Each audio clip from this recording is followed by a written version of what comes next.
ரொம்ப பெரிய பணக்காரர். ஒரு விலை உயர்ந்த கார் ஒன்று வாங்கினார். அந்த கார் வாங்கினதுலேருந்து ஒரு டிரைவரை கூடவே வச்சிருக்காரு. ஒரு நாள் அந்த பணக்காரருக்கு அந்த டிரைவர் 2 பேரும் வந்து பல வருஷம் அந்த கார் வாங்கினதுலேருந்து அந்த டிரைவர் இருக்கார். அந்த டிரைவர் அவங்க கூடவே இருப்பார், எங்கே போனாலும் கூடவே போவார். ஒரு நாள் அந்த டிரைவருக்கு பிறந்த நாள் வந்துச்சு. அப்போ அந்த பெரிய பணக்காரர் ஒரு ஜவுளி கடைக்கு போனார். அவர் பெரிய பணக்காரர்னா ஜவுளி கடையில் எல்லாருக்குமே தெரியும். உள்ளே இருந்து ஓடி வந்து சார் என்ன வேணும் என்ன வேணும்னார். என் டிரைவருக்கு பிறந்த நாள் இப்போ அதான் ஒரு சட்டை எடுக்கலான்னு வந்தேன்.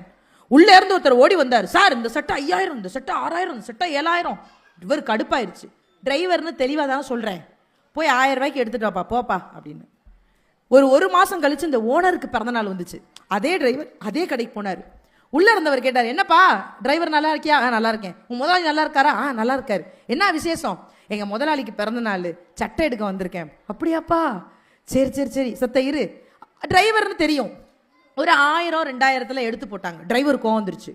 என்னானே முதலாளிக்குங்கிற 5000க்கு எடுங்கண்ணே அப்படின்னு இருக்காரு. இப்போ உங்கள்கிட்ட ஒரே ஒரு கேள்வி கேட்குறேன், இந்த கதையில் யார் உண்மையான பணக்காரவங்க? என்னை பொறுத்த வரைக்கும் பணம் படைத்தவர்கள் எல்லாம் பணக்காரர்கள் அல்ல, அடுத்தவர்களுக்கு கொடுக்க வேண்டும் என்ற மனம் படைத்தவர்கள் தான் உண்மையான பணக்காரர்கள்.